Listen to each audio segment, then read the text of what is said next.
Salutations everybody, it is Matty here and welcome to my review for The Outer Worlds. Private Division provided me with an advanced review copy last Friday and I have been marathoning the game ever since. Legend says I'm still playing the game to this very day. Now jokes aside, you all know how much I've been looking forward to this one. A sci-fi RPG inspired by the likes of my favorite RPGs such as Fallout, KOTOR 2, and Mass Effect by one of my favorite developers, Obsidian. This one has Matty written all over it, we all know it, and that's why I want to start this one off with a quick heads up. While I still believe I remain critical throughout the review process, I'm more inclined than others to love these types of games. I grew up on them, they're absolutely my favorite style, and you deserve to know that. I always encourage watching other review content regardless because one opinion shouldn't determine your purchase, but I'll emphasize it this time that you should make sure you check out the thoughts of others on top of mine. Keep in mind that this was played without the giant day one patch, so some bugs and issues I encountered may be non-existent when you snag the game, but still will be accounted for in my final score because it's based off my experience. With that out of the way, let's get into how The Outer Worlds is the Fallout style game we wanted but never received until now. Oh, wow, that stings.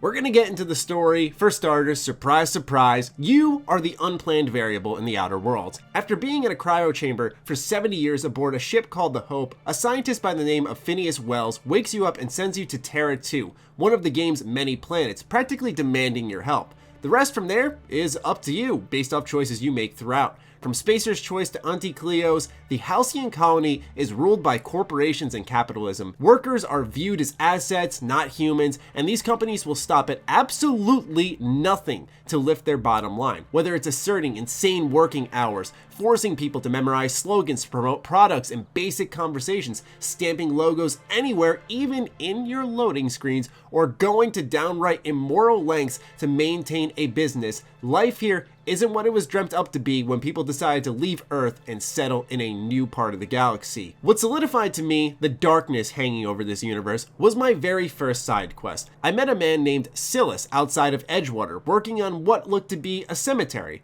Quickly he told me to head into Edgewater's high walls and low prices for protection. But when I asked him for work, he told me he needed help collecting cemetery fees. Yes, even in your grave, you are being charged bits, the game's currency, by these companies. For example, if someone kills themselves, it's up to the town to pay out of pocket to recoup for the financial loss of that past worker. Suffice to say, right there and then was where it all sank in. This place is really messed up. On the other side of the spectrum though, The Outer Worlds is stupidly funny, which creates this perfect balance that I could have only dreamed of. This is fantastic. Well worth all the sacrifices Wait. What the fuck is this? Is this French? I can't fucking read French. Unlike other games that attempt humor, this game doesn't try so hard and ultimately loses you, hint hint nudge nudge. It often lets the situation do the work, like walking into a companion's parents' house and spitting on the floor, or doing a low intelligence run to weird everyone out with how clueless you are. It's just really good writing on all levels, combined with a seemingly limitless amount of options of approach and a true delivery on an RPG power fantasy, especially when you factor in how you can find a solution to a quest in so many different ways. The excellent writing carries from said choices to companion interactions to more nuanced and thought-provoking moments. Considering there is lots of it, this is very good. This game has a tempo truly unlike anything we've seen in a very long while, and that's a good thing. It's not trying to push this technical boundary forward, it's delivering on something RPG fans such as myself have craved since 2015, and arguably earlier than that for many. The universe here is so well thought out. If people lived here for a while, then what of religion? Are they worshipping the same gods as on Earth? What of philosophy? Are there people who buy the board's crap? Are there people who love being that cog in the gear of society? What of the rich? The poor? The people who actually head up these companies? All of this and more is accounted for, and it creates a very intriguing setting. While the writing is the star here, Obsidian was sure to insert some environmental storytelling for folks paying close attention. I discovered the logs of an ethologist studying canids, a dog-like creature on Terra 2 who retreated and left their research behind. They sent their assistant to collect the data according to said logs. As I'm looting the area, I find a body labeled Assistant with its legs missing. And this was nearby a canid pack that I had just taken out. Moments like these are peppered throughout the game and grew my appreciation for the attention to detail that Obsidian packed into this new IP.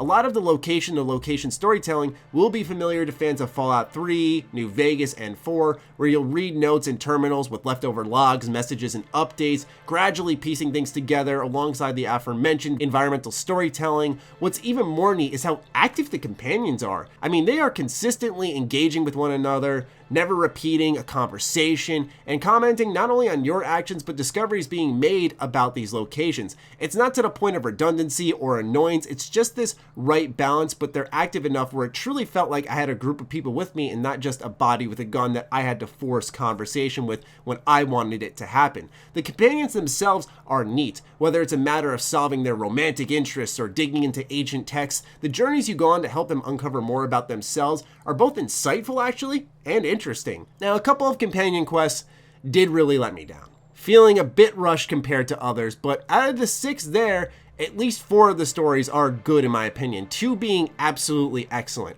Keep in mind, if Lone Wolf is your thing, you don't need to take these people with you, so there's another option for yet another playthrough in this game. Normally, I go light on the story sections in my reviews. Most of you who are familiar with them will know that. I try to leave that to discovery, but I hope I've emphasized to all of you how great dialogue and character interaction is in this game. One thing I haven't really gone over is choice and consequence. Fortunately, The Outer Worlds makes you feel like you've made a real impact regardless of the route you take. Whether you want to side with the Board, Phineas, Lone Wolf, whatever you want in whatever moment, the game manages to really allow it, and sometimes puts you in a situation where you can get very crafty with it. The moment-to-moment decisions are also given significance, as people will talk about what you've done, companions will react, and the world around you will change. Sometimes you'll even lose access to quest lines or areas entirely because of the route you're heading down. The choices become so nuanced at times that you can handle negotiations for a planet and change who's handling said negotiations, leading to different relationships between other NPCs and different outcomes for the quest,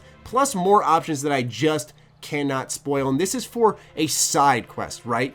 It's the type of game where you get hyped playing it because you instantly want to hop back in another playthrough and see what happens if you made a different choice. And you know what? I did. Okay, I think I got my point across about how excellent I find this game's writing and its choices are, so let's turn our attention to the gameplay. It's not bad, but it's not particularly good until you land on Monarch. Early on in the game, it's very apparent that the combat AI is not good at all. Sometimes nearby enemies won't even respond despite you blowing off the head of their friend nearby, and that's even when my weapon was not silenced. When combat fires up, it's quick 20-second skirmishes tops, but fortunately as the world opens up, so does the verticality, enemy variety, encounter rates, and the reasonable but enjoyable difficulty spike. It just stinks. It takes roughly 10 hours to really get to that point where the combat gets some momentum in a 30-hour adventure. So hopefully you like dialogue, because the first third of the game will be quick firefights, don't get me wrong, they're there, but it's going to be a lot of choices that carry that early going. It never really impacted it in a negative way, but it's certainly something I noted, so just be aware of what you prefer versus what I personally like. When the shooting begins, once again, Fallout fans, you're going to feel at home. The game plays and feels like Fallout 4, except now we have tactical time dilation instead of that. This time, it slows things down, allowing you to target body parts of the enemy and apply status effects. A shot to the head in TTD blinds, meanwhile, one in the chest will stagger. At first, I thought this would be for people who were new to FPS games, and I didn't really pay any mind to it, but as the difficulty picked up and I faced tougher creatures, this mechanic actually became very helpful. Enemies have weak spots on them that you can target, such as a light blue cube on robots or the soft stomach of a mantisaur. It added a layer that I think will be useful on a Supernova playthrough. Oh yeah, I didn't mention this, but there's not only choices and consequences that are going to encourage multiple runs, but also a difficulty that ramps up the enemy's health and damage, turns into more of a survival experience, encouraging you to eat, drink, and sleep. It limits your fast traveling and saves. It forces you to take flaws, a gameplay system I'll get into later on, and more. It's a beast of its own. As you explore many of the planets in this game, you'll quickly learn it's not open world, a term that's still somehow associated with the title, and I think that's because some critics can't seem to tell the difference between a hub and an open space. Think of KOTOR 2, where you travel from planet to planet, encounter new problems plaguing these people, along with your main quest reasoning for being there. It's sort of a layered form of storytelling. Each planet has a day and night cycle with a color palette that actively changes based on the time of day in-game. As you complete quests and continue to explore, you'll find unique weapons and armor, but sadly some of them share the same model as the base weapon that they're created from, which really rubbed me the wrong way. Don't get me wrong, some of them do have very unique characteristics that make them stand out from the rest, but just know they're not always going to look different. Fortunately, science weapons are awesome and feel truly diverse. As for the art style, it's quickly connected to BioShock, and rightfully so, but it also has this pastel look at times when I was just exploring the world itself and I was not in the interiors. It's honestly hard to explain, but it makes it unique and thus visually enticing. As you quest through these planets, I noted that progression was steady, something that I wanted to make sure I mentioned because I've been playing The Witcher 3 on Switch recently, and I noted that it takes a while to level up in this game, really feeling like you had to do absolutely everything in every zone of the game to level up, but in this game, progression was very much user-friendly, we'll say. I was constantly leveling up, which caps out at 30, and I was also changing out gear for myself or my companions. Upon leveling up, you can spend 10 points on skills of your choosing. Now, these skills are grouped together in categories such as dialogue, leadership, etc., each with their own individual ranks. So within dialogue, we'll say there's intimidate, persuasion, and lying. If a skill is below 50 in that group, you can spend a point on the category and they're all going to go up. After a skill surpasses 50, however, you can no longer go up in the entire category, but rather one skill inside there. So we're going to stick with that lie, persuasion, intimidate example. Once you hit 50, now you have to pick either one of these three. You can gradually level them all up, but you're going to have to mostly dedicate your points to at least one of them. For every 20 points put into a said skill, you'll unlock a passive bonus unique to that skill. The good news is while you feel super powerful, the skill distribution can't be impacted by perks or anything in game like collectibles, meaning that you can't be a god at absolutely everything across the game. Every 2 levels, you can snag a perk too. These are general bonuses like extra carry weight, 15% health returned per kill, extra sprint speed, extra walking speed, and so on. Clothing you're wearing can also boost your skills as well for certain opportunities to be accessible, but once again, this is balanced as far as I tested. Now let's talk about flaws, something I mentioned when talking about the supernova difficulty. So let's say you're fighting a bunch of robots and they start to do a lot of damage to you. You can develop a flaw and accept it for a perk point. Now in the terms of robots, you'll develop robophobia. Now robots will do bonus damage to you, and sometimes if you hit too many concussion mines, you'll have the option to lose a point in intelligence or perception, but in turn you get another perk point. Now these perks are very valuable and they do make you stronger, but of course you're demoting your character's skills in some areas of the game, so there's a trade-off there, and one that I didn't really indulge in all that much except for one time, but something that I'm really excited to see how it plays out in Supernova, where it becomes this gradually more grueling playthrough. I think it'll be very salty and very fun.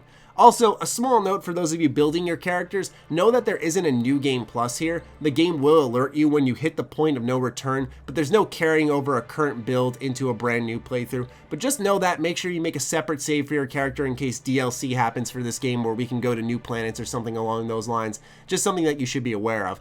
Lastly, I need to tack on some gripes before I hop into the sound department. There is the occasional tech hiccup here where the game stutters. This only happened twice to me in Edgewater, but after that, nothing else really occurred that I can notice. It specifically happened when I sprinted into a busy area, so maybe it had something to do with that. A more prevalent issue, though, is sometimes people will chime in during conversation, which is great, and when the camera switches to them, you'll see the textures on their armor loading in. And this is likely being done to optimize, considering that the facial animations during conversation aren't bad at all. So the game is likely scaling everything back that the player currently cannot see to improve those facial animations. So there's a bit of a trade-off and you start to see that actually happening in real time. There's also a UI bug when looting, which will have the box that you're using to see what you're looting actually disappearing. And sometimes it actually didn't reload for me. Once again, this was very rare, but the box disappearing was frequent. So sometimes loot did become inaccessible. Once again, very, very rare. But even though it didn't hurt me, I have to mention this because there is the possibility that it does happen to someone and bars them off from completing a quest. So I do hope this is something that does get ironed out. Now, let's move over to sound, where we can talk about voice acting. Voice acting in this game is fortunately strong. I feel like I never have had a game where lately voice acting has been really bad, and I'm happy the industry stepped up in this department. I mean, heck, even Fallout 76 had really good voice acting, so at least that side of the industry is incredibly consistent and talented. There's tons of dialogue in this game. You're staring at the shoulders and up region for minutes at a time. I entered this expecting good voice work, so I'm just happy that they did good here. Some notable performances were Parvati, who is just the sweetest person ever, Ellie, who's shockingly cold, and Phineas Wells, who perfectly captures that mad scientist shtick to a T. Music is a hidden gem here, by the way. I can tell you now it won't win awards because people will likely evaluate it for RPG of the Year, and rightfully so, but it should be in soundtrack talks too, because this soundtrack is like Mass Effect and Fallout had a baby. It just captures that sci-fi feel so well. Each location fits its theme well. As for weapons, satisfying impact. Some guns could really use a lot more kick, specifically the energy style weapons like plasma weaponry, shock weaponry. I didn't feel a lot of oomph behind that sound design there. Maybe I was a little bit spoiled from Borderlands 3, where every gun has a very good bit of sound design behind it. So this is one part of the game that is lacking, but it's never anything that detracted from my experience. So let's wrap it up with the verdict. Obviously, I love The Outer Worlds. This is an excellent video game if you're like me, and I know my audience, a lot of you guys love Fallout style games, and let me tell you what, just like the title suggests, this is the Fallout game that we have been waiting for in many ways. I am very well aware a lot of my audience was super disappointed with Fallout 4, a game with high ambitions that did not provide the choice and consequence we had been looking for. And it's here. It has the gameplay buffs of Fallout 4 with the story, characters, and choices that we were always looking for. Is it a substitute for Fallout 4 though? No, it's much bigger and much better than that. The Outer Worlds is a very important brand new IP, and I fully endorse this one, man. It is an excellent game. It is so much bang for your buck between the multiple difficulties that change your play style, of course the choice and consequence, the way you can approach the game. It's just excellent. Obsidian really knocked it out of the park here, and I gotta tip my cap, man. They are filling a void that has been there for far too long, and I'm just happy that they still have that DNA in them, right? There were people who doubted them at times because there's been a lot of turnover in staff, but you can really see the DNA of Fallout New Vegas and KOTOR 2 in this. Honestly, more so KOTOR 2. Fallout New Vegas is more reserved in the conversation system, but when it comes to questing, world structure, exploration, very much KOTOR inspired, which you guys know is good news for me. So, as you could tell, this game is a buy. It is excellent. I do fully recommend it. Whether you're new to RPGs or you've been playing them for all your life, it does not matter. The Outer Worlds is one that you absolutely need to add to your catalog. Will it be better in New Vegas? Who knows? We have to play this a lot like we did with New Vegas. We certainly have the legacy there, so it's going to take some time to discuss that, but that'll be a future video, right? So that'll do it for me, ladies and gentlemen. Let me know what you think about this in the comments down below. Other than that, follow me on Twitter, follow me on Instagram. Those links are in the description down below, along with my Patreon. Do consider supporting that as it fuels all the content I create here. Stay sexy, stay active. I love you all. Peace.